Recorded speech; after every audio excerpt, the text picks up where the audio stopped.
So I guess we'll just get right into it. I have some questions for you guys, and love to connect more with your story and missions. So would you each just briefly describe your journey in understanding and living out the Great Commission?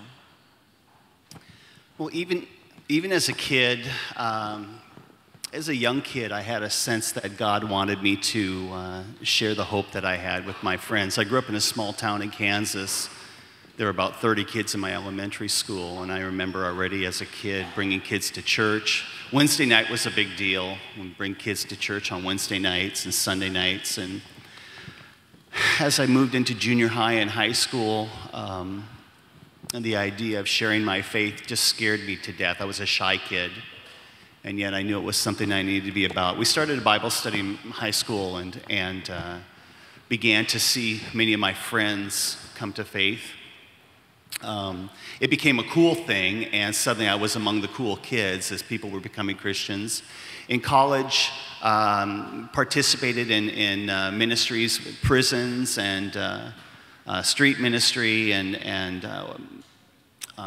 shelters, and God really began to convict my heart. But even as a kid, I knew that I was called to do something beyond, and missions was always something that was on my heart. And so down through the years, I think I grew in that. But the heart of it was really share my faith with those who have not heard. My story is exactly the same. Before I get started, just note that Dr. Decker does have a Bible and I do not. So that's interesting anyway.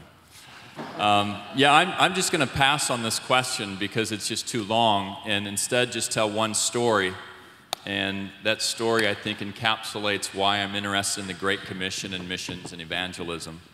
And that is that when we first moved to Spain as missionaries, my wife and I were invited to our pastor's house. And he told us the story of the church that we went to. It was the only church in our town, Sant Boi, in northeastern Spain.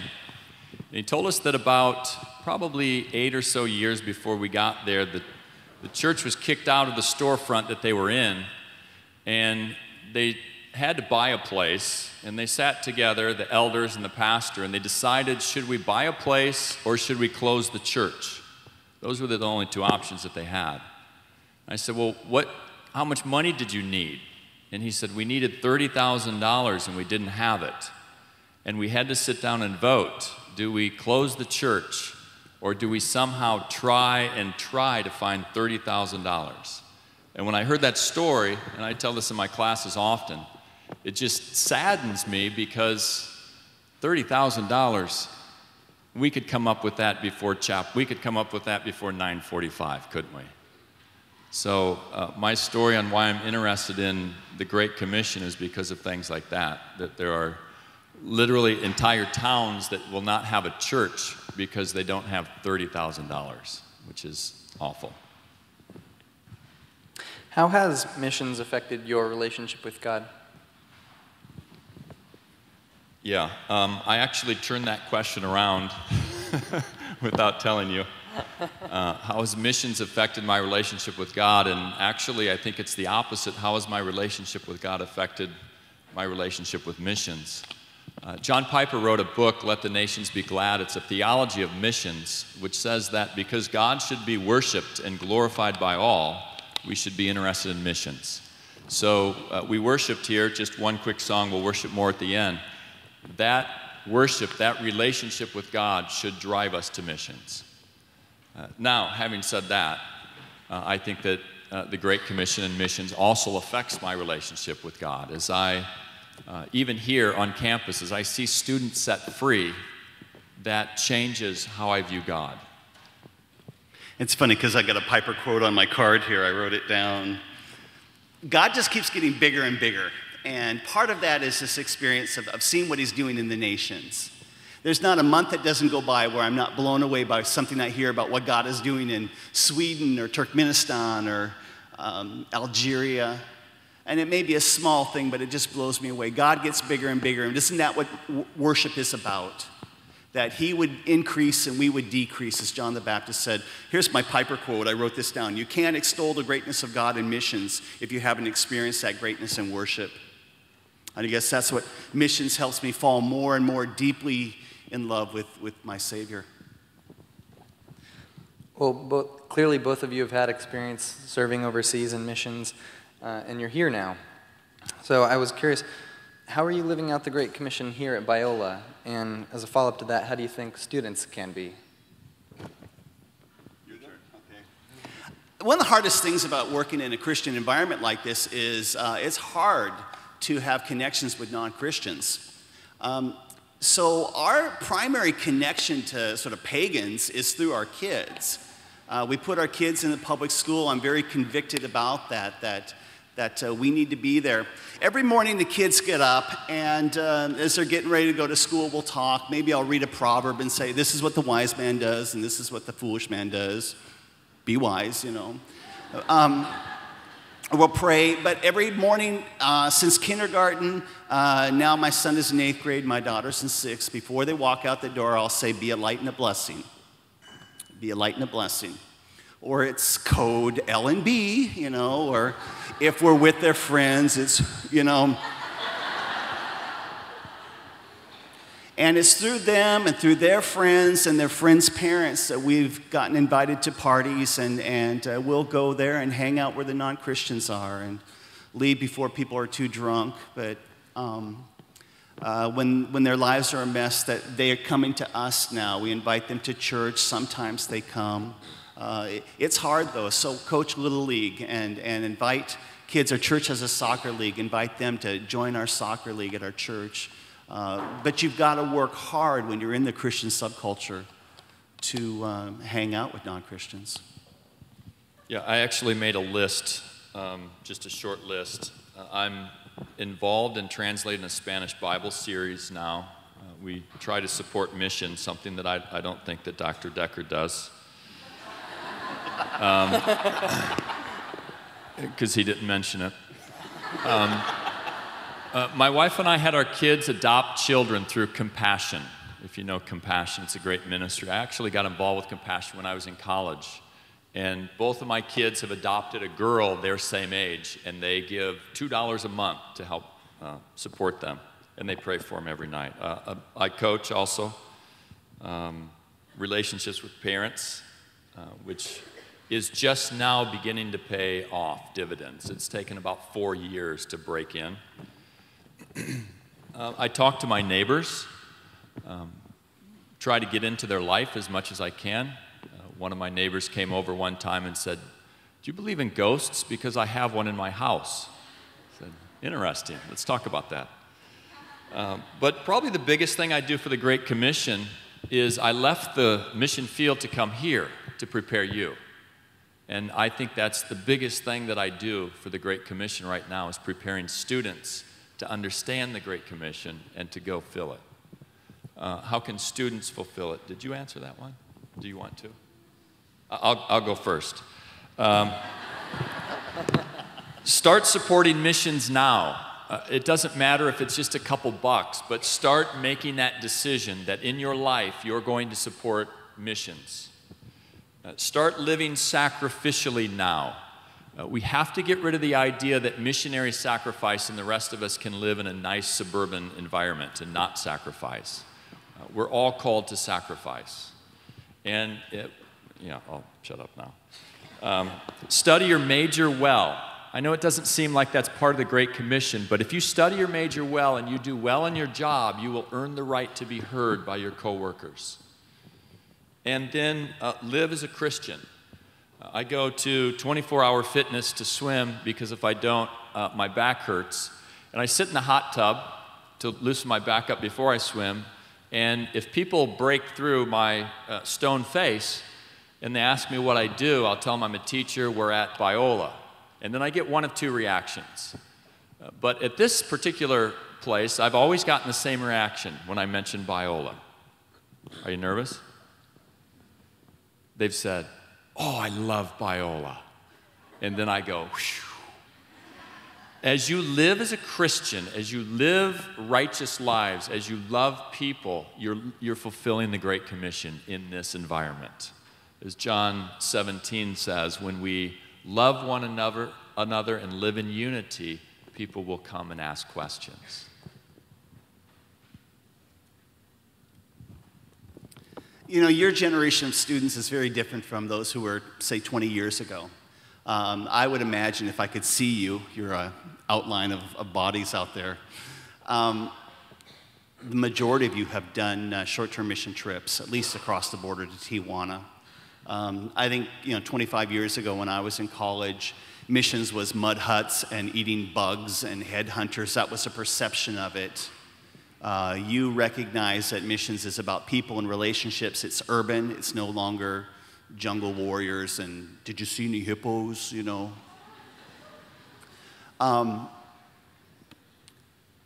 And so, sort of the mystique of it, even 30 years ago, many times the first time people were overseas was when they went for their 5-year mission, term. The mystique of this is kind of, I don't know, it's been taken away. But I think there's a certain experience of missions inoculation that many people have. Yeah, I did that. We went to Rancho Santa Poco del Mar and put a coat of paint on an orphanage. And that's that. But our heart is to see you go beyond. Our heart is to see you push into places where the gospel has not been preached. There's 2 billion people in this world, about a third of the world, who have never heard a credible witness to Jesus Christ. They may have some perception of what Christianity is or what a Christian is. They've seen Madonna on TV. They know what a Christian is, that big cross around her neck. They will be born, they will live their entire life, and they will die and never once hear the name of Jesus. And somehow that has to move us beyond a 2-week trip. Somehow that I want to live my life intentionally for the glory of God where he is not known yet. I can't answer that specifically, what that's going to look like for each one of you. If you're a business major, a marketing major, a history major, a chem major. But somehow, my life has to be lived intentionally for the glory of God, where he has never been proclaimed, for churches that have not yet been planted, for worship that has not yet been sung, for people that have not yet even had a chance. So I don't know how to answer that question. I think that's a question you need to sit in and say, Lord, what does it look like for me to be obedient to this, perhaps if I go or I'm going to be a sender? Sorry, I get verklempt when I talk about this. The idea of missional living has become popular in the church right now. I'm curious, what do you think this term means, and how is it changing the church? You got a definition? Because I don't think I've ever heard a clear definition what it means to be, as it's used sort of in the emergent church. Yeah, I looked it up on the internet. It means participating in God's work in the world. All right. Basically, to be an obedient Christian. I was talking to a student earlier this week, and it told a great story, and I think that's missional living. Jordan, where are you at? You want to come up here? This is Jordan McGrath. He's just new to Biola this year. Jordan's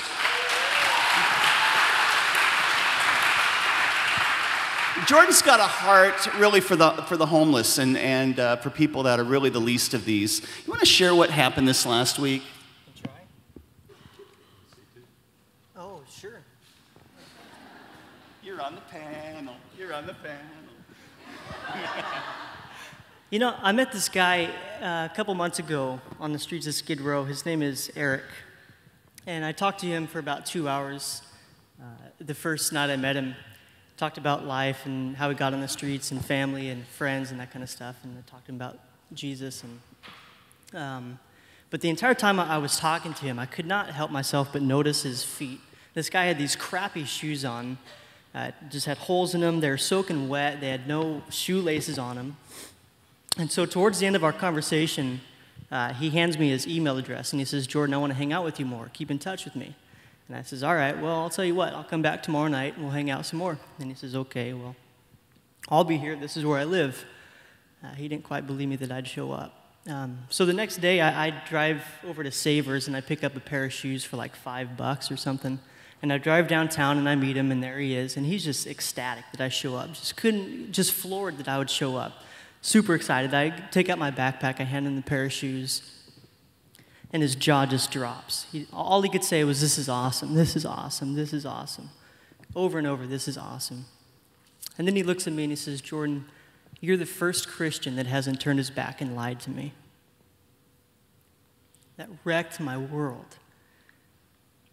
The next day, he put on those shoes that I gave him and started walking. He found this organization that hooks up transients and homeless people with different programs and services, and Eric got hooked up with transitional housing. So now I see Eric every Friday.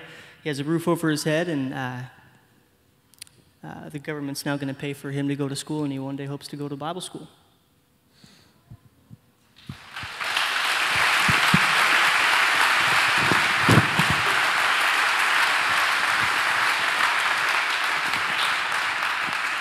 It's like, here's $5. I think I'll just throw it in the street. Or I think I'll get another cup of coffee. Wait, I could change the trajectory of someone's entire life with a pair of shoes. You know, $5. And Eric is on a different path. I love that story. Yeah, missional living is the buzzword now, and I think part of the reason that it's the buzzword is it doesn't have the word evangelism or the word missions, because it's missional, and we don't really know what that means. We know we don't like evangelism because that's too hard. Part of what missional living, those who use that word, part of it is that it's, not always, but a lot of times it's social. That if we go dig a well, we've fulfilled the Great Commission. And I'm still convinced that I like that story because it has both elements. It's not just digging a well to give them water, but it's to give them, I teach John, the real water, the Spirit. So social justice, yes, but also words, also the other part. It has to be both. The poor are not just in downtown LA, but they're in Laguna Beach. They're poor in spirit in Laguna Beach. So don't feel bad if you have a ministry to rich people, because rich people need to know the gospel. They need to change too. Gotcha. Thank you, guys. And a final question. In terms of missions, what would you love to see on this campus? I'll go first because I know Murray will talk until the time is over. I'm just going to say two things. One is I spoke a couple of years ago right before missions conference and came up with the idea that, as far as I know, has never been used here. But the idea is those who feel that they're being called to long-term missions, they should link up, start to build relationships with those who are called into not long-term missions cross-culturally overseas, so that we can start to develop prayer relationships, so that when these who are called to go to, what was that thing you said earlier? Sound like a foreign language or something? Turkmenistan? I thought you used another something, but someplace, those who are called over there, they don't spend 2 or 3 years developing relationships and support, but that it's already built in because we've done it already here at Biola. That would be cool. And then I have another, what is it? Something that President Corey has been talking about for a while is how can every student get some kind of a cross-cultural experience? We still talk about President Corey going overseas and spending, was it just 1 year? 1 year overseas, and it's impacted his life forever. We still talk about that, and he's old, right? So 1 year or 6 months, had a student who just came in and said she's taking off next semester and she's going to India for a semester. It's going to change her life forever.